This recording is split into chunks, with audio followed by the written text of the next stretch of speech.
Oke,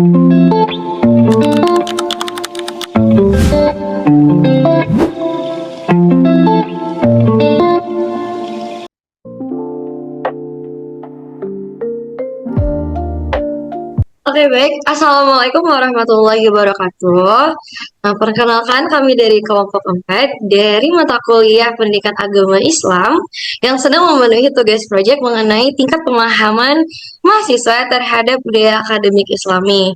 Nah, pada kesempatan kali ini kami akan melakukan eh, wawancara podcast dengan salah satu mahasiswa jurusan Ilmu Akidah dan Filsafat di Universitas Al-Azhar Kairo, Mesir. Nah, wawancara ini bertujuan untuk mengetahui bagaimana pemahaman serta penerapan budaya akademik Islami dalam kehidupan perkuliahan mahasiswa. Nah, sebelumnya terima kasih untuk Kak Ivy sudah bersedia menjadi narasumber kami pada podcast kami kali ini. Oke, nah sebelumnya dari Kak Ivy boleh perkenalan diri terlebih dahulu untuk waktu dan tempat dipersilakan. Halo teman-teman semuanya, Assalamualaikum warahmatullahi wabarakatuh. Perkenalkan, nama saya Ipi Audrey Adi Sesando.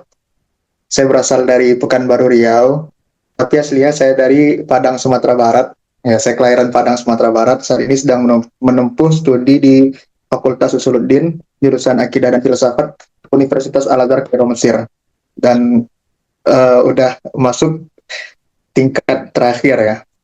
Nah, kebetulan saya ini merupakan, kalau dihitung-hitung, kalau saya misalnya masuk UNAN, saya itu angkatan 20. Tapi karena kemarin ada sedikit kendala di waktu COVID kemarin, jadi saya terpaksa harus gap year selama 2 tahun. Jadi saya 2 tahun, akhirnya saya menjadi angkatan 22 di Universitas Al-Azhar Kairo, Mesir. Dan saat ini sudah masuk tahun keempat. Kebetulan saya juga interest dengan yang namanya dunia pendidikan Islam ini, dan ini sangat menarik sekali bagi saya, begitu. Jadi tambahan nih informasi untuk teman-teman, narasumber kita ini merupakan awarded dari beberapa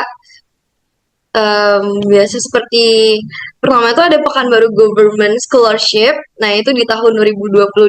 Lalu ada Basnas Rio Prestasi Scholarship di tahun 2022 hingga 2023.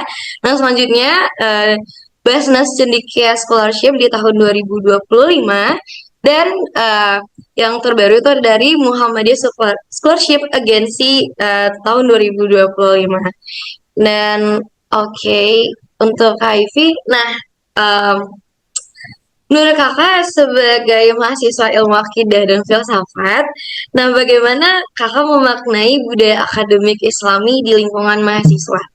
Baik, terima kasih Saudari Hazira. Nah, jadi teman-teman semuanya, ini dari kelompok mana ya, kalau boleh tahu? Kelompok apa sih namanya nih?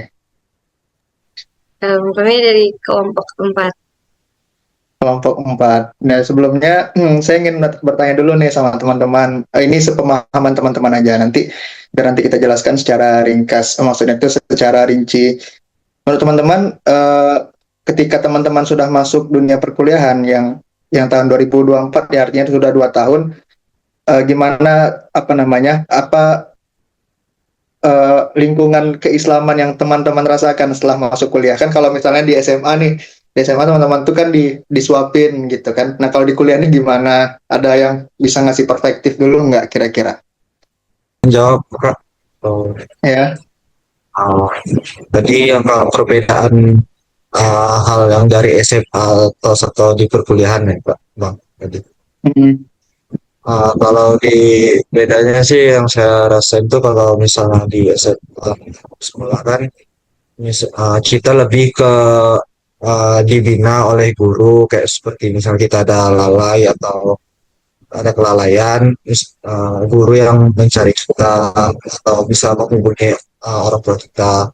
Nah, kalau di kuliah itu lebih kita yang menentukan diri kita sendiri itu mau sebagai mahasiswa yang mau jadi mahasiswa yang seperti apa. Jadi dosen tuh lebih ke hanya menjadi penasehat selama kita di perkuliahan, tidak seperti guru yang selalu yang memantau kita sebagai muridnya atau enggak. Itu sih. Oke. Oke, baik. Terima kasih atas jawabannya, Muhammad Rivaldi Fauzi. Kebetulan saya ingin mengetahui dulu bagaimana atmosfernya, apa namanya, secara umum. Karena berbeda kan antara Mesir yang notabene-nya itu di benua Afrika dengan Indonesia, tentu ada perbedaan secara kultural. Nah, kalau secara umum, teman-teman semuanya, budaya akademik di dunia kampus itu merupakan budaya akademik, apa namanya, budaya akademik yang berkaitan tentang agama di sekitaran kampus. Saya pernah juga dulu 2 tahun kuliah di Universitas Islam Negeri Suska, UIN Suska Pekanbaru. Itu budaya akademik keislaman di kampus itu memang pure kesadaran masing-masing teman-teman. Nah, jadi kalau teman-teman ingin apa namanya mendapatkan insight yang lebih tentang budaya keislaman, justru di kampus itulah apa namanya waktu atau momen-momen yang sangat krusial sekali untuk membina diri teman-teman menjadi insan-insan yang robbani. Artinya apa? Artinya kalau di dunia kuliahan ini, di situ adalah teman-teman sudah bisa terjun ke dunia masyarakat, yang mana masyarakat itu akan melihat teman-teman itu bukan lagi sebagai siswa, tetapi mahasiswa yang mana yang dijunjung tinggi itu adalah etika. Maka budaya keislaman di dunia kampus itu menekankan ke namanya tuh etika, bagaimana cara kita berbicara sama orang, bagaimana cara kita berinteraksi, kemudian bagaimana juga cara kita apa namanya tuh saling menghormati satu sama lainnya. Tentu hal ini itu dapat didapatkan melalui pelajaran moral dan etika yang diajarkan dari dosen-dosen agama. Nah, jadi sifatnya itu sudah bukan lagi teori, tetapi sudah mengamalkan teori yang selama ini kita pelajari. Jadi teman-teman yang sudah belajar 12 tahun dari SD sampai SMA, kemudian masuk dunia perkuliahan, itu pelajaran agamanya itu sudah pelajaran terapan. Nah, jadi bagaimana teman-teman semuanya tuh dari kesadaran diri kita masing-masing. Kenapa? Karena kita ini adalah orang yang karena diri kita inilah yang akan nantinya dihisab di hadapan Allah Subhanahu wa taala. Jadi kalau teman-teman semuanya itu ingin dapat hisab yang baik, ingin masuk surga, misalnya ingin mendapatkan kehidupan yang baik, ingin dihormati orang, maka budaya keislaman di kampus yang diajarkan oleh dosen-dosen fasilitator teman-teman semua itu yang di mentoring itu, itulah nanti yang akan menambah nilai dari teman-teman itu sendiri. Jadi seperti itu. Jadi di kampus itu singkatnya adalah budaya akademiknya, khususnya akademik Islam itu merupakan budaya akademik terapan, yang mana nanti teman-teman, apa yang teman-teman sudah pelajari selama 12 tahun ini dan apa yang ditambahkan oleh dosen mentoring di mentoring agama di kampus, itu nanti yang bisa diterapkan sehingga teman-teman semua itu menjadi orang-orang yang bernilai di hadapan masyarakat, baik itu terhadap diri sendiri maupun orang yang lainnya. Begitu kira-kira. Oke, nah berarti kan hal itu tuh berupa penerapan kita atau implementasi kita dalam kehidupan sehari-hari.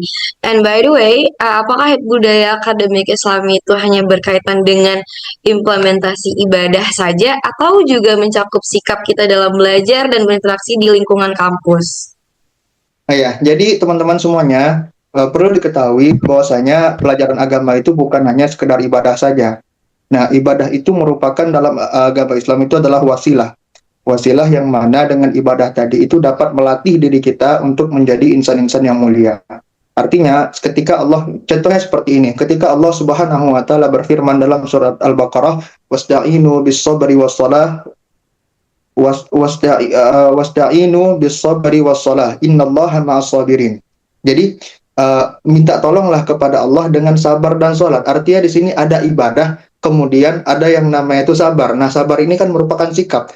Jadi kalau kita tarik, kalau kita maknai ayat ini adalah ketika kita misalnya sholat, kemudian kita bersabar dengan sholat yang kita lakukan tersebut, maka dengan kesabaran itu tadilah yang akan menyempurnakan ibadah kita. Jadi artinya apa? Artinya ketika teman-teman misalnya belajar agama, itu bukan hanya soal ibadah, dan lebih apanya lagi, yang lebih pentingnya lagi adalah ibadah kita itu kita implementasikan ke kehidupan sehari-hari kita, kemudian dia menjadi akhlakul karimah namanya, jadi akhlak yang baik. Maka Rasulullah SAW itu pernah ditanya, pernah ditanya oleh seorang laki-laki. Datang seorang laki-laki kepada Nabi Muhammad SAW yang bertanya tentang apa amalan yang paling baik, teman-teman. Jadi pernah nih ditanya, apakah amalan yang paling baik? Kemudian Nabi SAW berkatakan ilmu. Kemudian si laki-laki tadi itu bertanya, ya Rasulullah, aku bertanya kepadamu tentang amal yang paling dicintai oleh Allah. Lalu kau mengatakan ilmu, maka apa kata Nabi Shallallahu Alaihi Wasallam? Ketahuilah bahwasanya sedikit amal itu bermanfaat bagi orang yang berilmu. Banyaknya amal juga tidak bermanfaat bagi orang yang tidak ada ilmu. Artinya apa, teman-teman? Artinya eh, kalau misalnya kita itu tarik ke dunia yang namanya itu tasawuf atau dunia akhlak, bahwasanya orang itu dia tidak hanya ketika dia sholat, kan sholat itu ada sujud ya kan. Jadi seseorang itu mesti dia itu sujud di sholat dan di luar sholat. Artinya apa? Artinya ketika dia sujud secara hakikat berarti dia sujud dalam sholat yang mana dia itu menghadapi Allah. Kemudian sujud secara makna yaitu adalah mentaati semua perintah Allah dan menjauhi segala larangannya. Jadi agama itu pada intinya adalah menjadikan manusia itu untuk senantiasa bersujud kepada Allah baik di dalam sholatnya maupun di luar sholatnya. Artinya dia senantiasa menjaga dirinya dari segala hal yang dapat mencelakai dirinya seperti dosa, seperti maksiat, seperti kesalahan-kesalahan. Kemudian dia menghiasi dirinya dengan apa?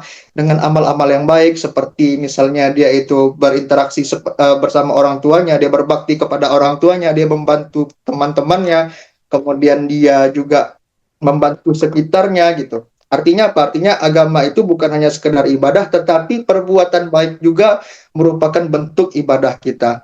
Jadi intinya adalah ibadah secara hakikat dan ibadah secara makna. Begitu. Oke. Nah, juga nih Kak Ivy, kami kan menyebarkan kuesioner kepada mahasiswa. Nah, jadi berdasarkan hasil kuesionernya itu, sebagian mahasiswa tuh menganggap bahwasanya budaya akademik Islam itu sangat berpengaruh terhadap pembentukan karakter mahasiswa sendiri. Nah, menurut Kakak, mengapa hal tersebut bisa menjadi penting? Iya, karena gini, karena budaya akademik itu sangat berpengaruh sama kita, terlebih ketika kita itu berteman dengan orang yang bisa juga membawa pengaruh. Karena gini, Nabi Shallallahu Alaihi Wasallam itu bersabda, almar'u ma'aman khalili. Jadi seseorang itu tergantung dengan siapa dia berteman, gitu. Jadi kalau teman-teman mau menjadi orang yang baik, maka bertemanlah dengan orang yang baik, gitu loh. Tapi kalau teman-teman berteman seandainya sama orang yang buruk, maka apa namanya? Ya sedikit banyaknya juga akan tertular keburukannya. Jadi kenapa itu sangat berpengaruh sekali ya? Karena di kuliahan itu yang mampu mengontrol diri kita itu hanya kita sendiri gitu loh.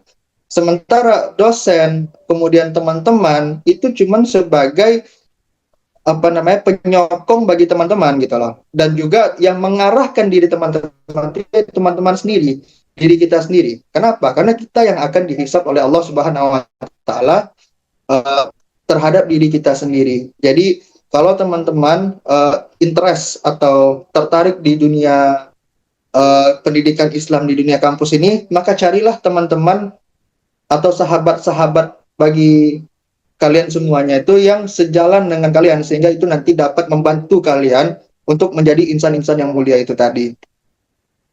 Ya, jadi hendaklah memperhatikan dengan siapa kalian itu berteman gitu loh. Nggak ada masalah. Jadi gini teman-teman ya. Jadi gini. Kebetulan di sini lagi azan asar ya teman-teman. Karena kita bedanya 4 jam. Jadi kalau sedikit sedikit masuk suara azannya, mohon dimaklumi. Nah, jadi teman-teman, ini nasihat saya kepada teman-teman. Kalau seandainya kalian semuanya itu ingin ya menjadi orang yang baik budi pekertinya setelah tamat kuliah ini, berubah mindsetnya, kemudian ada kemauan untuk maju, kemudian ada motivasi yang mendorong teman-teman untuk bisa jauh lebih baik daripada sebelumnya, maka carilah orang-orang yang bisa mendukung kita untuk hal tersebut gitu loh. Jadi semua itu di tangan teman-teman. Pilihannya itu ada di tangan teman-teman. Dan kebetulan, bukan kebetulan, dan agama Islam itu merupakan agama yang mendorong kemajuan.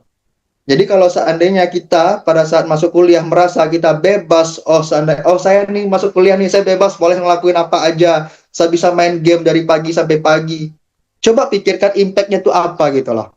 Apa sih impact-nya dari main game dari pagi sampai pagi itu apa coba? Kemudian apa juga impact-nya ke teman-teman itu nongkrong dari pagi sampai malam, dan itu bukan hal yang produktif. Maka agama Islam itu mengajarkan kita untuk menjadi orang-orang yang produktif. Nah, salah satunya adalah dengan belajar. Dan jadikanlah agama Islam itu atau pelajaran agama Islam itu sebagai motivasi dan dorongan teman-teman semuanya untuk bisa jauh lebih sukses lagi daripada hari ini gitu loh. Artinya lebih baik daripada hari ini, dan hari kedepannya itu adalah hari yang sangat baik bagi teman-teman semuanya. Karena gini, karena kalau seandainya kita sudah merasakan yang namanya enak nikmatnya sukses itu teman-teman, ya itu rasanya financial freedom. Ada yang tahu financial freedom nggak? Rasanya itu ya bebas-bebas aja gitu. Tapi ya memang harus dilalui dengan cara yang susah-susah. Nah, memang merubah kebiasaan itu agak susah. Tetapi kalau seandainya teman-teman membiasakan diri teman-teman untuk apa namanya interest di dunia pendidikan Islam ini, insya Allah itu akan menyelamatkan teman-teman semuanya. Oke Kak, nah, ini lagi, aku mau pertanyaan. Nah, dalam perspektif Islam sendiri, sebenarnya bagaimana seharusnya kebiasaan belajar seorang mahasiswa? Nah, karena dari hasil kuesioner yang udah kami dapatkan, masih ada nih mahasiswa yang merasa sulit menjaga konsistensi belajarnya karena pengaruh lingkungan dan manajemen waktu.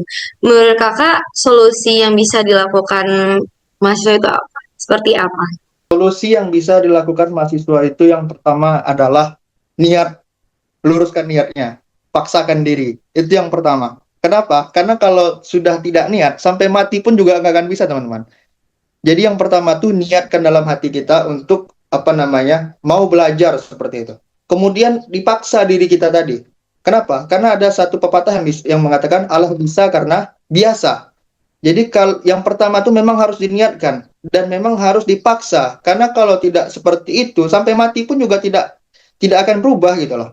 Nah, kemudian baru setelah kita niatkan untuk mau lebih maju lagi, kemudian kita memaksakan diri kita, kemudian kita berdoa kepada Allah untuk meminta tolong agar hati kita itu dimantapkan, maka carilah lingkungan yang mendukung kita untuk hal-hal yang baik. Cari lingkungan. Nggak masalah kok untuk meninggalkan suatu lingkungan yang toksik, itu nggak masalah. Nggak masalah kok untuk meninggalkan lingkungan yang buruk demi menyelamatkan masa depan kita. Toh kita tidak selamanya hidup bersama teman-teman yang kita anggap pada saat ini sahabat. Coba lihat sahabat kita ini seperti apa. Apakah dia mengantarkan kita kepada kesuksesan, atau dia hanya membuat kita stuck pada satu tempat yang sama? Coba kita perhatikan sekitar kita. Dan pilihan itu ada di tangan kita sendiri. Kita mau sukseskah? Kita mau jadi orang yang tertinggalkah? Kita mau jadi orang yang lebih terdepan? Itu semuanya ada di tangan kita sendiri.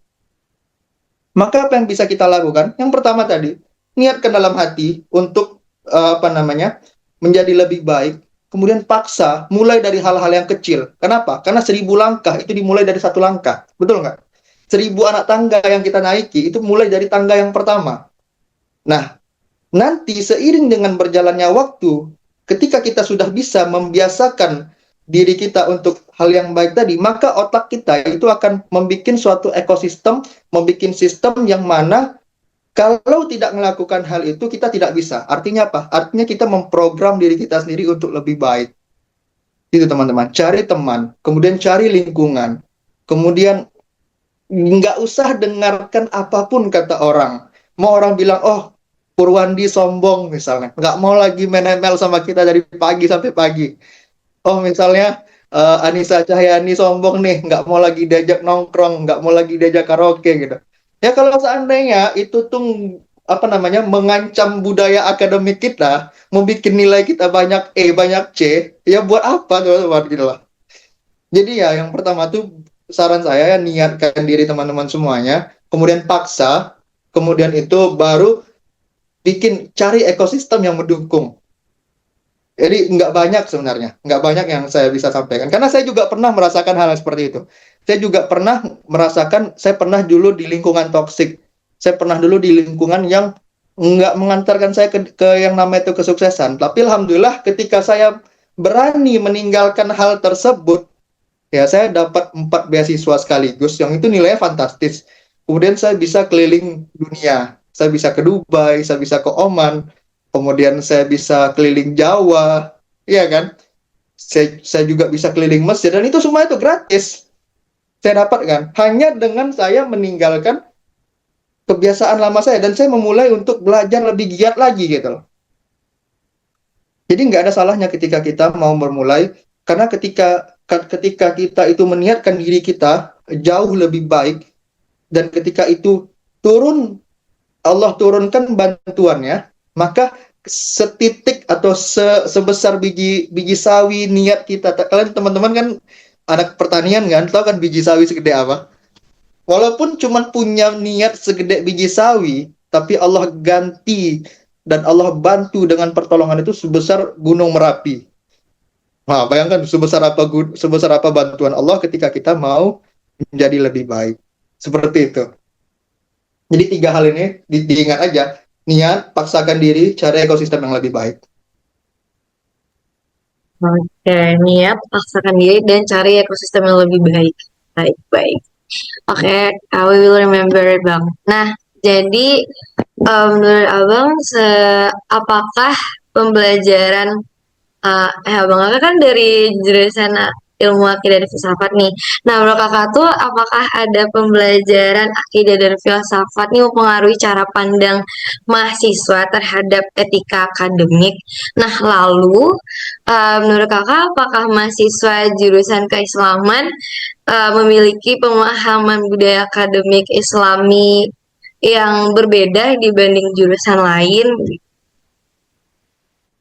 Ya, sebenarnya nggak ada beda ya antara mahasiswa jurusan akidah filsafat dan mahasiswa lain dalam memandang yang namanya itu dunia akademik. Jadi kalau secara generally, secara umum, ya kan, semua ilmu-ilmu itu Allah yang turunkan, dan siapa saja yang tekun di dalamnya, maka Allah akan antarkan dia kepada apa yang dia mau.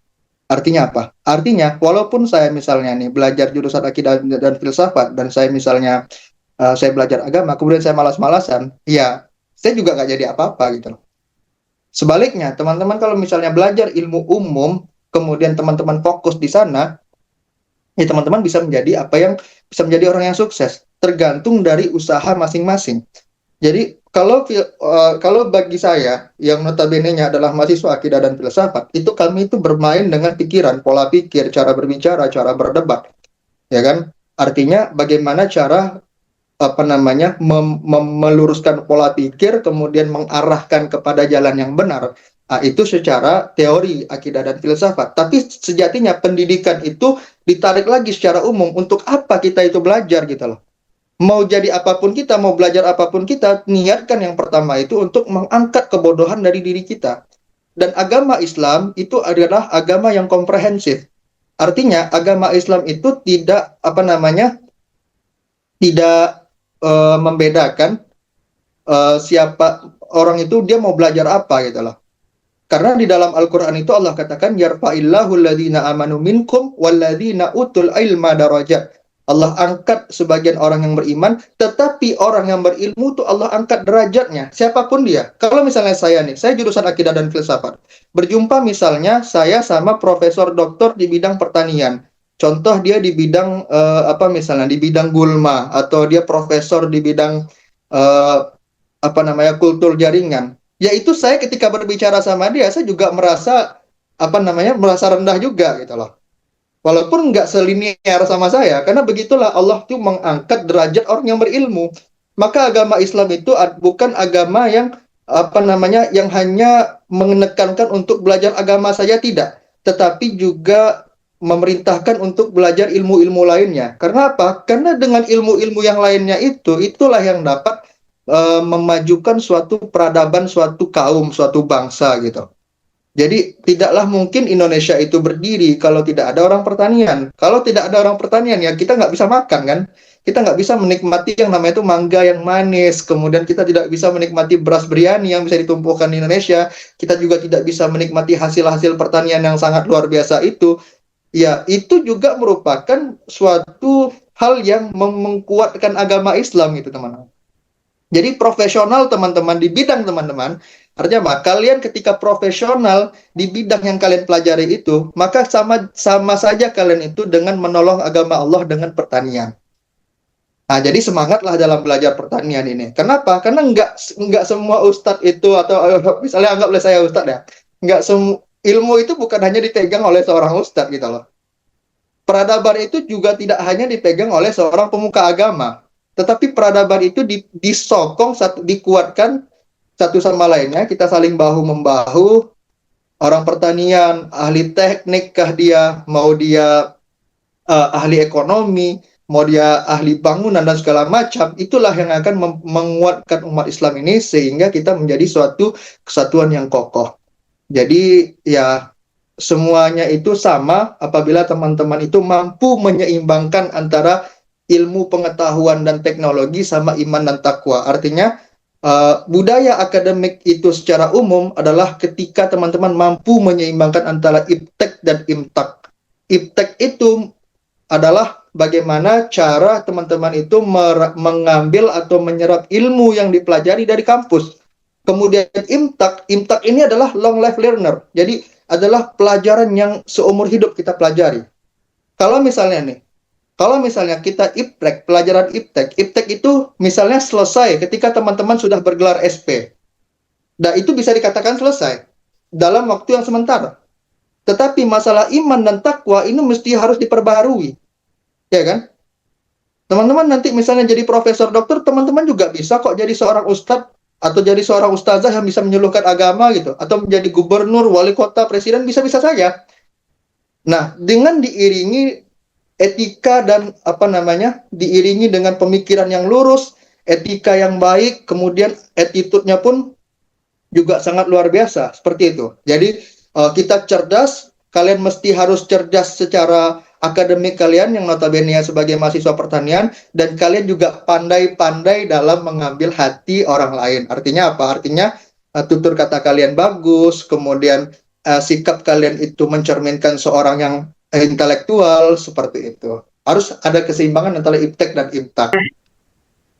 Diingetin oleh rekan-rekan saya. Silakan Bang Purwandi. Kak Evi, izin bertanya, Nah, menurut kakak seberapa penting kejujuran akademik dalam Islam? apa? Kejuruan? Seberapa penting kejujuran akademik dalam Islam? Oh, kejujuran. Ya, Enggak. kejujuran akademik dalam Islam itu adalah fundamental utama. Ya, jadi itu sangat penting dan sangat fundamental sekali. Kenapa? Karena Nabi Muhammad SAW itu ketika dia diutus oleh Allah, yang pertama kali Allah ajarkan kepada dia dari dia kecil apa? Kejujuran. Bahkan dia digelari oleh penduduk Makkah, orang sekitar dia sebagai Al-Amin, yaitu orang yang sangat jujur. Nah, karena dengan kejujuran ini kita mendapatkan kepercayaan orang. Dengan mendapatkan kepercayaan orang, ya kita bisa mendapatkan legitimasi dan meningkatkan kapasitas diri kita sendiri. Dan kejujuran itu sangat penting sekali, Mas Purwandi. Dan itu sangat fundamental. Ya, dan mestinya semua orang itu harus memiliki sifat jujur. Kenapa? Karena kebohongan itu mahal. Apabila orang tak percaya lagi kan susah kan? Nah gitu kira-kira. Dan selanjutnya itu Kak, bagaimana pandangan Kakak terhadap mahasiswa yang tidak luput dalam melakukan seperti plagiarisme atau mencontek dalam lingkungan kampus? Plagiasi ya? Oh ya. Itu adalah tindakan yang sangat tidak terpuji sekali. Kenapa? Karena ketika kita membiarkan plagiasi ini terus-menerus, itu mendorong kemunduran. Kenapa? Karena kita itu ketika kita sudah masuk ke dunia kampus, yang dituntut adalah penggunaan akal, atau dalam bahasa Arab kita sebut dengan i'malul aqli, ya kan? Atau ya mendorong kemajuan akal dan kemajuan pikiran kita. Kalau seandainya kita plagiasi, artinya kita memakai pemikiran orang. Kapan mau majunya pikiran kita sendiri? Kapan mau lurus pikiran kita itu? Jadi untuk apa dong kita kuliah kalau seandainya kita itu masih melakukan plagiasi? Ya kan? Kalian disekolahkan atau kita disekolahkan oleh orang tua kita itu biar akal kita itu terpakai. Dan Al-Quran itu menegaskan untuk penggunaan akal. Berkali-kali Allah bilang dalam Al-Quran itu afala ta'qilun, afala tatadabbarun. Afala tatadabbarun, afala ta'qilun, afala tatafakkarun. Nah, itu menggunakan apakah kalian tidak berpikir? Apakah kalian tidak mentadaburi atau apakah kalian tidak mentelaah? Seperti itu. Jadi kalau kalian itu mau sukses, atau kalau kita semua ya, kita general aja lah, karena kita setara. Atau kalau misalnya kita itu ingin yang namanya kesuksesan itu ya, maka pandai-pandailah dalam menggunakan akal kita dan dengan koridor yang lurus. Sehingga di situ akan memajukan suatu peradaban bangsa. Jadi kalau teman-teman merasa sekarang, oh dolar naik, ya kan? Oh apa namanya pemerintah sumber seperti ini, mahal dia apa segala macam. Gini ya, kalau kita itu mau mengkritik orang, itu mesti harus berilmu. Kenapa? Karena kita saja menghina itu nggak ada ilmunya. Gimana mau didengar coba? Ini kritikan nih bagi yang suka demo-demo turun aksi di jalan, ya kan? Kalau misalnya mau mendemo orang, ya jangan plagiasi, itu tahap pertama ya. Coba pakai pikiran itu dulu. Pakai pikiran itu sehingga apa? Menghina pun, menghina orang atau menghina atau mengkritik sepedas-pedas apapun mesti harus dilandaskan dengan ilmu yang menggunakan akal dan pikiran. Jangankan mengkritik, menghina aja sekarang harus pandai-pandai, ya kan? Ini saya bukan mengajarkan menghina, tapi mengajarkan pentingnya dalam penggunaan akal dalam menentukan langkah dan sikap kita dalam menjalani kehidupan ini. Kak, selanjutnya Kak, ya apa ya Kak? Dalam kuesioner yang kami sebar tuh mayoritas mahasiswa setuju bahwa plagiarisme tentang apa bertentangan dengan nilai-nilai Islam. Namun pada prakteknya ada yang melakukan karena tuntutan tugas dan kurangnya kesadaran. Nah, menurut Kakak bagaimana cara menumbuhkan kesadaran akademik yang jujur itu? Ya, cara menumbuhkan kesadaran itu adalah merasa bertanggung jawab dan merasa diawasi oleh Allah Subhanahu wa Ta'ala. Karena kejujuran itu ya berasal dari diri kita sendiri. Misalnya teman-teman puasa, siapa sih yang tahu teman-teman puasa atau udah mokel? Kan yang tahu cuma diri sendiri. Nah, kalau misalnya karena tuntutan tugas misalnya, coba pikirkan lagi orang tua yang udah bersusah payah, yang ekspektasi mereka itu adalah kalian itu tamat-tamat ilmunya tuh luas, ilmunya tuh banyak. Kemudian kalau plagiasi ya tinggal kopas-kopas aja. Kalian tuh mau baca apa gitu loh. Teman-teman mau baca apa? Yang dibaca nggak ada. Sementara agama Islam itu ayat yang pertama kali diturunkan adalah apa? Iqra kan? Iqra bismi rabbikal ladzi khalaq. Artinya apa? Artinya diperintahkan untuk membaca. Maka umat Islam adalah umat yang membaca, bukan umat yang plagiat atau umat kopas. Nggak ada dalam Al-Quran umat Islam itu umat kopas. Umat Islam itu adalah umat yang membaca. Jadi semakin luas bacaan, semakin banyak tugas yang diberikan dari dosen kepada teman-teman, mestinya tugas-tugas itu tadi itu dijadikan sarana belajar, bukan dijadikan beban. Kenapa? Karena kalau kita jadikan beban, ya kita kapan lagi mau belajar gitu loh. Justru sekarang itulah waktu-waktu krusial untuk belajar selagi muda. Maka kata Umar bin Khattab radhiyallahu anhu, belajarlah kalian selagi muda. Kenapa? Karena kalau kita belajar di umur tua, itu gengsinya gede, bro. Iya kan? Cobalah ajarkan orang-orang tua kalian tentang masalah-masalah ini. Mau nggak dia dengar? Ya nggak mau. Kenapa? Karena ada gengsi di situ. Dan itu sudah tabiat manusia. Kita nggak bisa pungkiri. Maka masa-masa muda sekarang ini isi kepala tuh sebanyak-banyak apapun. Jangan kedistraksi dengan oh saya kan pertanian, kenapa saya harus belajar politik? Saya kan pertanian, kenapa saya harus belajar agama? Itu ketika kalian ingin mengeluarkan ilmu, bukan proses memasukkan ilmu. Kalau proses memasukkan ilmu itu masukin semua, mau ilmu pertanian kah, ilmu tanah kah, ilmu pemerintahan kah, sosial politik, agama semua dimasukin. Nah, tetapi ketika nanti kalian sudah menjadi pengajar, ya kan, yang mengimplementasikan ilmu kalian, yang menyampaikan ilmu kalian baru sesuai dengan apa yang kita minati. Misalnya saya belajar akidah dan filsafat, tapi saya juga belajar ilmu hadis, saya juga belajar yang namanya itu ilmu Al-Quran, semua saya masukkan. Tetapi dalam apa namanya itu amalannya saya lebih condong ke akidah. Jadi seperti itu. Jadi kalau kalian plagiat ya mau masukin apa, gimana cara menggunakan akal itu gitu loh. Ya kan? Nah, jadi baca bagus-bagus semua jurnal itu baca. Nah, karena sekarang lah kesempatan emas bagi kalian semuanya itu untuk menjadi orang-orang yang bernilai nanti di masa depan. Begitu. Ini Mas Purwandi atau Bang Purwandi atau Uda Purwandi nih panggilannya begini kok. Bebas ya, Pak. Oh, bebas ya. Oh, ya. Baik, Oh, terima ya. kasih atas jawabannya, Bang. Mungkin ada teman-teman yang lain mau bertanya lagi. Ya, boleh. Yang Nio bertanya silakan. Nio panggil Uda, Nio panggil Abang, Nio panggil Ustad. Santai saya. Eh, Anjir Kak, izin mau bertanya Kak, yang ini mengenai tentang etika mahasiswa terhadap dosen dan lingkungan akademik. Hmm. Bagaimana sih Kak etika mahasiswa terhadap dosen dalam budaya akademik Islami menurut pandangan Kak? Oh ya, etika kita terhadap dosen atau terhadap guru kita itu mesti harus menjunjung tinggi yang namanya kesopanan. Sopan santun itu perlu. Kata Nabi Shallallahu Alaihi Wasallam, ya kan? Eh, Gini, orang yang baik itu, umatku itu kata Nabi, ya kan? Ini makna hadisnya ya. Saya nggak nyebutkan bahasa Arabnya, nanti kalian nggak paham. Umatku itu adalah umat yang menyayangi yang lebih muda dan menghormati yang lebih tua. Jadi ketika kita menghormati yang lebih tua itu ya itu apa namanya itu sudah fitrah yang Nabi bilang.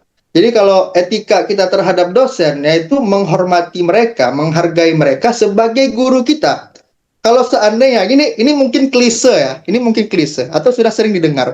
Tapi ini sangat berpengaruh sekali loh dalam budaya akademik kita masing-masing.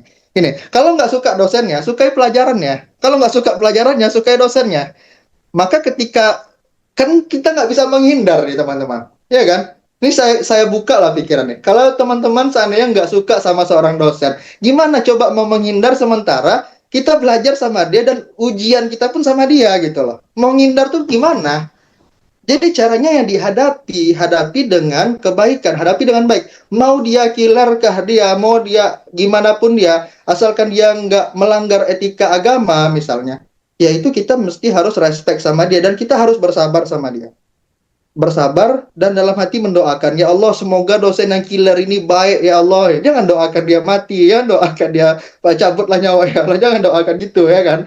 Ya bersabar aja, sabar kan nggak lama belajar sama dia, Mama. Ya kan? Kan nggak lama enggak. 6 bulan ya, Ma. 6 bulan sudah tuh selesai lah baganti lo dosennya balik kan udah tuh. Jadi sabar aja, sabar, ambil ilmu sebanyak-banyak dari dia, ambil baiknya, buang buruknya. Mau dia pemarah jangan ditiru. Gitu. Seperti itu. Jadi memang harus sopan santun dulu dijaga. Nggak apa-apa. Suatu saat anak dia kan belajar juga jadi mahasiswa tuh Nyo. Nanti terbalas sama anak atau terbalas sama dia. Dia kan pasti ada atasan tuh. Karena ya apa namanya hukum sunnatullah itu berlaku kok. Gitu. Kalau dia zalim, nah, berarti kembalikan urusannya kepada Allah. Kalau dia baik, ya semoga Allah membalas semua kebaikannya. Gitu ya prinsipnya. Nggak usah diambil pusing teman-teman ya. Nggak usah diambil pusing dengan dosen-dosen killer itu. Doakan sajalah. Doakan, nikmatin prosesnya. Itu kalau caption ya, Mas Perwandi ya. Nikmatin saja prosesnya ya. Ada lagi yang mau bertanya? Itu mungkin jawaban saya. Terus lagi Kak. Pertanyaan tadi apakah ada seperti menghormati dosen, menjaga tutur kata dan Nah, menghargai perbedaan pendapat masih dijaga dengan baik di lingkungan mahasiswa saat ini nggak Pak? Kalau pandangan. oh kalau saya nggak tahu kalau di Yunan gimana ya. Kalau di kami di kampus Al Azhar itu masih dijaga dengan baik. Bahkan kami itu diminta untuk mendebatin mereka. Mereka itu memberikan suatu pernyataan yang agak menyimpang gitu. Kemudian disuruh untuk meluruskan gitu loh. Artinya kami itu cara komunikasi mahasiswa luar negeri itu adalah strike forward, yaitu ngomong secara langsung. Nggak ada tuh menye-menye kayak pakai-pakai emot-emot kayak gini yang kata Mama Gufron tuh mana? 10 jari kan. Kalau kita chat dosen kan, Pak, Bu, gini-gini kan. Kami nggak ada, teman-teman. Bahkan kami itu harus strike forward, harus ngomong to the point. Misalnya, Pak, besok kita masuk ya jam sekian. Ya udah, gitu aja. Justru mereka, kalau di kampus saya, mereka tuh nggak suka banyak-banyak ngomong gitu loh. Kayak kita di kampus, Pak, ini mohon maaf saya gini. Ya kalau mau izin aja. Pak, mohon maaf, kalau kami, Pak, mohon maaf saya nggak bisa masuk hari ini, saya ada sakit. Oke, silakan EV gitu. Atau Pak, itu salah tuh pernyataannya, nggak seperti itu Pak, gini segala macam. Itu kami strike forward. Nama sistem komunikasi kami itu adalah ya strike forward. Kami itu langsung to the point aja. Itu kalau di lingkungan kami masih menjaga. Karena kalau di lingkungan akademik ya teman-teman ya. Ini saya kasih tahu. Halo? Jelas suara saya? Yes, Pak. Jelas ya? Nah, Yes. gini, di dunia akademik itu tidak melihat umur. Ya. Ini poin pentingnya nih. Kalau seandainya ada suatu pernyataan yang menyeleneh, maka kita membalasnya itu dari akal ke akal. Bukan secara umur. Karena dalam ilmu itu umur tuh nggak dipandang gitu loh. Yang kecil itu boleh mengajar yang besar. Dan yang besar boleh juga mengajar yang kecil. Yang kecil boleh mengkritik yang besar, yang lebih gede daripada dia. Karena ini masalahnya ilmu. Ini kita itu bermain di bidang ilmiah, bukan di bidang etika umur lagi. Nah, kalau di luar masalah di luar perkara ilmiah, itu kita pegang yang namanya kita junjung tinggi yang namanya itu sopan santun karena kita kecil atau kita lebih tua daripada dia atau kita seumuran sama dia, maka itu berlaku. Tetapi dalam budaya akademik di dunia pendidikan, ya kan? Ketika kita itu berdebat yang masih notabene-nya itu antara ilmu dan ilmu itu nggak masalah.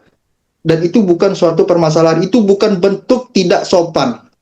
Ya kan? Kalau misalnya nih, ada seorang penyataan yang menyeleneh, yang mengatakan seperti ini, dan dia sudah profesor doktor, kemudian saya bantah. Misalnya dia mengatakan, ini contoh, bahwasanya laki-laki dan perempuan itu ketika pembagian warisan itu harus disamakan secara mutlak. Yaitu nggak sesuai dengan Al-Quran dan Sunnah. Maka saya membantah bahwasanya laki-laki dan perempuan itu dalam pembagian harta warisan itu tidak sama. Karena Al-Quran mengatakan secara jelas seperti itu gitu. Nah, artinya saya sini membantah dia dari bidang akademik, bukan membantah dia dari berdasarkan umur saya gitu.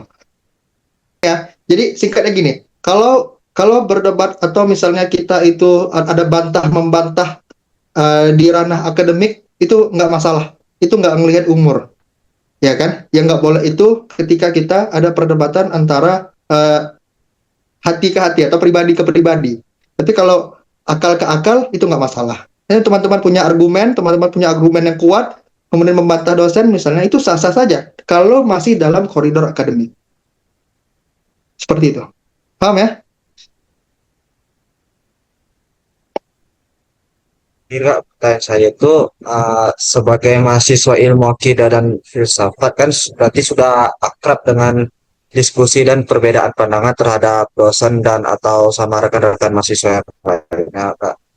Menurut Kakak tuh bagaimana sih Kak cara supaya diskusinya itu tetap sehat, nyaman dan tetap sesuai dengan nilai-nilai Islam, Kak? Iya, kalau diskusi dan nasihat itu adalah based on data, itu paling penting, ya kan? Debat based on data, debate based on data. Itu masih dalam koridor yang penting. Kemudian jangan sampai kita menyerang personal. Jadi kalau kalian mau namanya itu berdiskusi atau berdebat, usahakan pertama itu based on data, argumen kalian kuat, sumbernya jelas. Kemudian jangan sampai mengutamakan ego kita masing-masing, ya kan? Kemudian yang ketiga jangan sampai menyerang secara personal. Ya, kita harus sesuai apple to apple. Kalau kita mau berdebat, misalnya dia katakan A, kita katakan A, ya jangan kita sampai serang pribadi dia. Karena misalnya kita kalah otak, kemudian kita main otot gitu kan. Itu nggak boleh. Nah, jadi pada intinya, secara singkatnya, kalau masih mau dalam koridor yang benar dan lurus, harus debat based on data. Jadi seperti itu dan mengedepankan yang namanya itu akhlak yang baik, tutur katanya harus baik, apa yang kita katakan itu harus jelas, baik, nggak berulang, kemudian tepat dan menenangkan seperti itu. Seperti itu, Rivaldi. Ya, ini nampaknya mau berdebat nih ya.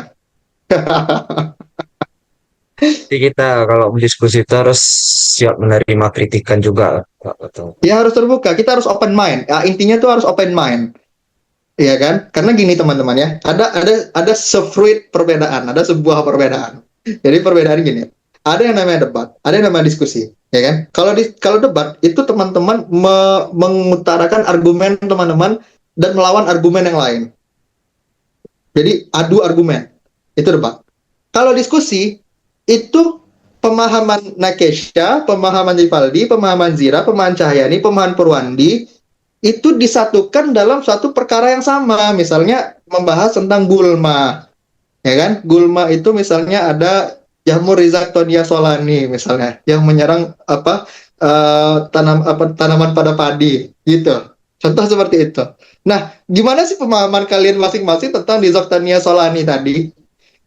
Nah, itu yang namanya forum diskusi. Jadi memberikan insight masing-masing dari kalian itu memberikan insight satu sama lainnya sehingga terbentuklah suatu terbukanya pikiran yang sangat luas. Jadi untuk meluaskan yang namanya itu khazanah keilmuan dalam Islam atau meluaskan memperluas wawasan tentang jamur Rhizoctonia solani tadi. Nah, itu contoh ya. Nah, kalau misalnya debat, itu misalnya saya katakan Rhizoctonia solani itu menyerang pada sapi. Oh, itu kemudian Nakesha bilang, oh enggak gitu Bang, Rhizoctonia solani itu menyerang pada padi. Enggak, saya bilang itu pada sapi, dia menyerang kaki sapi gitu. Dalilnya ini, dasarnya ini gitu.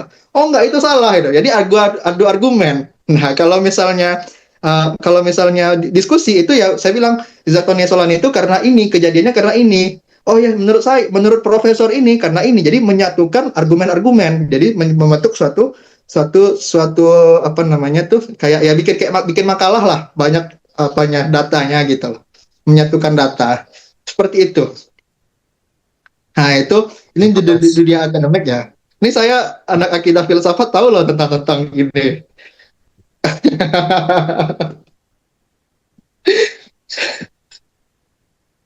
Ya, terima kasih Kak. Dari rekan saya ada yang mau menambahkan. Ada yang lain? Ada yang mau bertanya? Silakan. Oke Kak, saya mau nanya. Tadi mungkin juga udah dijelasin ya di awal bahwa lingkungan pertemanan itu berpengaruh besar terhadap terbentuknya kebiasaan dan perilaku seseorang mahasiswa gitu. Jadi menurut Kakak, apa aja sih faktor lain selain lingkungan pertemanan yang mempengaruhi mahasiswa dalam membangun budaya akademik Islaminya? Oke, tadi saya bilang hanya sebatas pertemanan. Jadi sebenarnya banyak ya. Yang pertama itu tentu pertemanan. Ini sangat penting. Kemudian dari apa yang kita bacaan. Nah, kemudian setelah itu adalah apa yang memotivasi kita. Kemudian kebiasaan. Kenapa? Kebiasaan. Kemudian lingkungan kita sekitar secara umum. Kenapa? Karena dalam ilmu psikologi ya teman-teman. Kebetulan saya belajar psikologi. Manusia itu anak daripada kebiasaan orang sekitarnya dia. Gitu. Kenapa saya lihat? Jadi kalau kita itu di usia-usia sekarang itu nggak masalah untuk menilai orang selagi kita nggak bilang apa yang kita nilai itu kepada dia. Misalnya nih saya bilang, Nakesha kamu orang ini ya, orang misalnya nih contoh, orang kota A tuh ongeh-ongeh tuh orangnya, atau sombong-sombong orangnya gitu. Nah itu kan jangan kita bilang gitu loh, tapi kita melakukan kita melakukan pengamatan, betul nggak dia seperti itu gitu. Jadi yang pertama tadi pertemanan, kemudian tadi bacaan, kemudian tadi kebiasaan, ya kan, kemudian tadi motivasi, yang kelima adalah lingkungan secara umum. Jadi gitu Nakesha. Ini kalau Nakesha ingin membentuk suatu perbaikan dalam diri kita, maka munculkanlah 5 hal ini. Coba 5 hal ini kita pilih-pilah. Ya kan? Kita pilih, kemudian kita pilah. Siapa nih yang kira-kira baik diajak berteman? Misalnya, Nakesha pengen CE misalnya ke Vietnam, tuh berteman sama Zira, belajar gimana sih cara CE gini-gini kemarin gitu. Artinya, si Zira itu bisa mentransfer energi positif kepada Nakesha gitu loh. Nah, disitulah terbentuk yang namanya itu, lingkungan pertemanan. Kemudian, si Zira sama Nakesha itu ada perbedaan yang namanya itu kebiasaan. Karena latar keluarga yang berbeda gitu. Nah, latar keluarga yang berbeda, munculkanlah kebiasaan sendiri yang kalian sepakati. Misalnya si Zira itu kebiasaan di keluarganya seperti ini, Nakesha seperti ini. Dan itu nggak bisa kita tolak, itu sudah fitrah. Itu sudah pemberian dari Allah.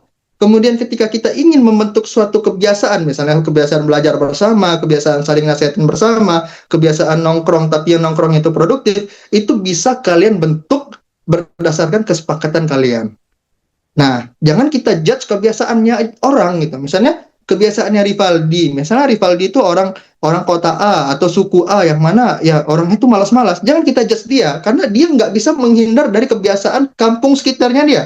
Tapi dia bisa memunculkan suatu kebiasaan yang baik secara agama dan secara akal. Kemudian dia memfilter budaya kebiasaan-kebiasaan buruk yang dia bawa dari kampungnya, yang dia bawa dari orang sekitarnya dia. Gitu teman-teman ya. Jadi ya filsafat itu seperti itu, membuka pikiran seperti ini. Jadi teman-teman semuanya itu harus ya harus apalah, harus jadi yang lebih baik, tumbuh lebih baik, jadi lebih baik kayak lagu Serana itu. Nggak masalah kok teman-teman. Saya yakin teman-teman bisa lebih sukses daripada saya, bisa dapat beasiswa lebih banyak daripada saya, dan bisa mengunjungi banyak negara di atas dunia ini daripada saya. Saya yakin itu teman-teman semuanya. Teman-teman lebih baik daripada saya. Saya yakin itu.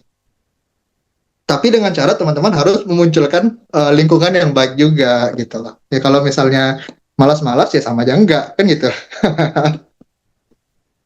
Ya. Ada lagi Oh, yang mau bertanya? Ya, jadi gimana? pengaruh besarnya itu balik lagi ke diri sendiri gitu ya, Kak? Ya, balik lagi ke diri sendiri. Kita bisa nggak mau filter diri kita sendiri. Jadi seperti ini, kita itu disekolahkan oleh orang tua kita adalah untuk memfilter hal-hal yang buruk yang mungkin dari kita kecil sampai sekarang itu terbawa sama kita. Kemudian kita filter dengan kebaikan-kebaikan. Nah, Islam itu punya standar. Standar kebaikannya Islam itu adalah Al-Quran dan As-Sunnah. Nah, kita disekolahkan, dikuliahkan oleh orang tua kita agar apa? Agar kita itu memiliki struktur belajar yang terukur, lurus, dan terprediksi gitu loh. Ya kan? Jadi ini ada cerita nih, teman saya, dia bilang, aku nggak perlu kuliah, aku cukup kajian aja. Ya kan? Itu nggak bisa dijadikan tolak ukur. Kenapa? Ketika di kuliah itu sudah banyak penelitian-penelitian. Sehingga teman-teman itu belajar di Faperta dari semester 1 sampai semester 8 itu ada target yang dicapai, harus ada target yang dikejar sama kampus untuk membentuk generasi-generasi yang apa namanya yang maju gitu loh secara pemikiran. Unan 10 tahun yang lalu itu berbeda dengan Unan 10 yang sekarang dan akan berbeda dengan 10 tahun yang lalu. Itu menunjukkan apa? Menunjukkan adanya struktural atau adanya apa namanya ukuran struktural, kemudian target yang jelas yang sudah diteliti oleh para peneliti. Maka kata tokoh pendidikan Indonesia yaitu Ki Hajar Dewantara dan apa namanya Ki Haji Ahmad Dahlan. Ki Haji Ahmad Dahlan itu inti dari pemikiran dia adalah mengintegrasikan antara pendidikan agama dan pendidikan duniawi, ya, pendidikan umum. Kemudian Ki Hajar Dewantara itu merumuskan pendidikan itu adalah bagaimana seseorang itu bisa berkembang dengan apa namanya minat dan bakat yang dia miliki. Seseorang itu mungkin tidak dilahirkan seseorang itu dilahirkan tidak mengetahui apa-apa, tetapi dia memiliki bakat yang bisa dia kembangkan. Itu. Kenapa? Allah Subhanahu wa taala berfirman dalam Al-Qur'an, "Akhrajakum min butuni ummahatikum la ta'lamuna syai'a," kata Allah. Apa artinya? Ketika engkau dikeluarkan dari perut ibumu, la ta'lamuna syai'a. Kau nggak tahu apa-apa, kata Allah. Tapi Allah bekali dia dengan apa? Dengan kemampuan agility atau dengan bakat yang bisa dia kembangkan ke depannya. Maka seperti itu teman-teman.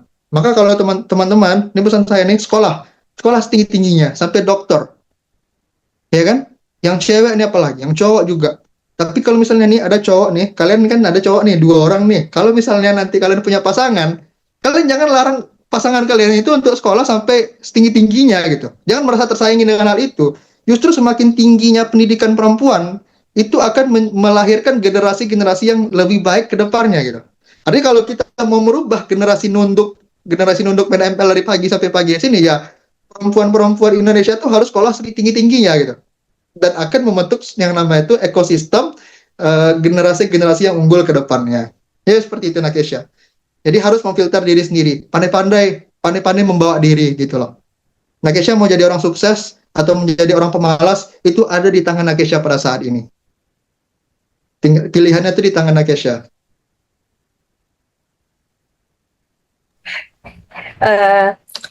Ada pertanyaan terakhir dari saya. Menurut kakak, tantangan terbesar mahasiswa saat ini dalam menerapkan budaya akademik Islam itu ada apa aja? Ya, tantangan terbesar mahasiswa pada saat ini yang pernah saya diskusikan sama salah satu teman saya itu mahasiswa Turki adalah pengaruh yang kalian pegang, yaitu gadget.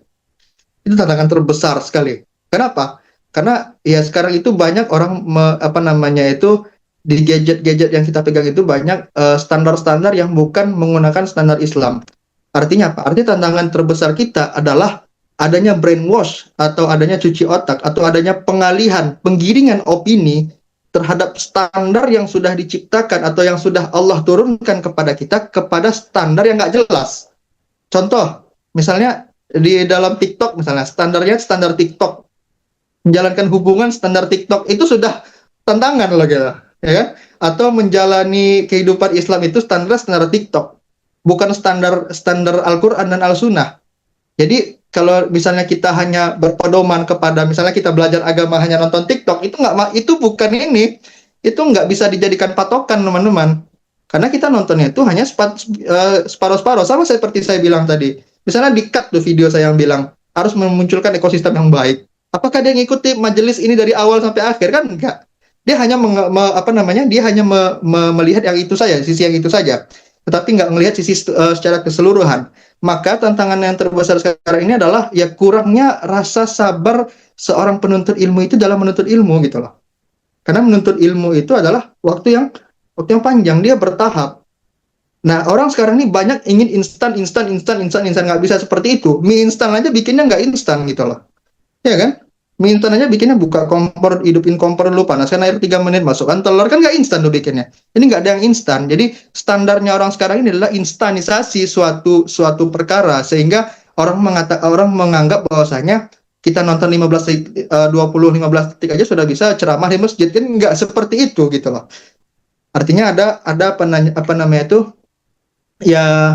adanya kemalasan orang untuk menggali lebih dalam lagi atau bersabar dalam menuntut ilmu itu tadi. Jadi seperti itu. Ya karena gadget juga sih, semua itu karena gadget.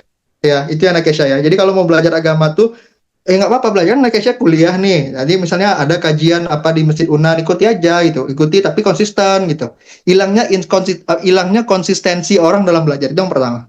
Yang pertama tadi hilangnya semangat orang, hilangnya kesabaran dalam menuntut ilmu. Yang kedua, hilangnya konsistensi dalam menuntut ilmu. Itu tantangan terbesar. Jadi gimana caranya kita membuat orang itu semangat dan konsisten? Tentu caranya adalah dengan menciptakan lingkungan yang sangat menyenangkan. Jadi seperti itu. Masih terang ya di sini? Biar nggak kecerahan. Oke, baik. Makasih Kak atas jawabannya. Jadi dari seluruh pembahasan tadi dapat disimpulkan ya bahwa budaya akademik Islami itu bukan hanya berkaitan dengan ibadah, tetapi juga mencakup sikap disiplin dalam belajar, kejujuran akademik, etika terhadap dosen dan lingkungan sekitar, serta bagaimana mahasiswa berinteraksi di lingkungannya. Sebelum kita akhiri kegiatan kali ini, ada pesan atau harapan yang ingin disampaikan kepada mahasiswa nggak Kak, agar dapat menerapkan budaya akademik Islami jadi lebih baik lagi? Oh, kata-kata hari ini berarti ya, kata-kata hari ini ya. Kata-kata hari ini Kak. Ya, kata-kata hari ini saya ingin mengutip dua quotes. Yang pertama itu perkataannya Imam Syafi'i. Perkataan Imam Syafi'i itu begini: apabila kalian ingin mendapatkan dunia, maka hendaklah dengan ilmu. Apabila kalian ingin mendapatkan akhirat, maka hendaklah dengan ilmu. Kemudian apabila kalian ingin mendapatkan dunianya, yaitu dunia dan akhirat, maka hendaklah dengan ilmu. Artinya belajarlah segiat mungkin, belajarlah sesemangat mungkin. Kemudian ini yang kedua, kalau kalian, jangan kalian lah, karena kita setara ya. Sorry. Kalau balasan bagi orang gini, kata-katanya gini, balasan bagi orang yang malas belajar adalah tidak dapat merasakan kehidupan yang dia inginkan. Jadi kalau mau merasakan dan mendapati cita-cita yang kita inginkan, kehidupan enak yang kita inginkan, maka raihlah dia dengan cara belajar. Sekolahlah setinggi-tingginya. Nah, itu kata-kata dari saya. Saya doakan kalian semuanya bisa S2, S3 ke luar negeri. Jangan mau kalah sama saya ya. Nah, Oke. saya tunggu nanti Nakesha di Inggris, Rivaldi di Vietnam, Purwandi di Amerika, ya kan? Zira di Amin. Rusia, Anissa di Italia. Saya doakan lah keluar negeri inti ya. Ya, amin. Baik, terima kasih. Terima kasih atas waktu dan jawaban yang sudah Kakak berikan. Semoga dari kegiatan kita hari ini dapat memberikan manfaat dan menambah wawasan bagi kita semua. Sekian, saya Amin. tutup. Wassalamualaikum warahmatullahi wabarakatuh. Waalaikumsalam warahmatullahi wabarakatuh. Yang maaf ya apabila ada Wabarakatuh. kesalahan kata dan sikap saya. Thank Ya, you. Terima kasih, selamat Kak. sore waktu Kairo. Ya, Ya. Assalamualaikum. Waalaikumsalam. Izin makan ya. Waalaikumsalam. Bye bye. Thank you guys.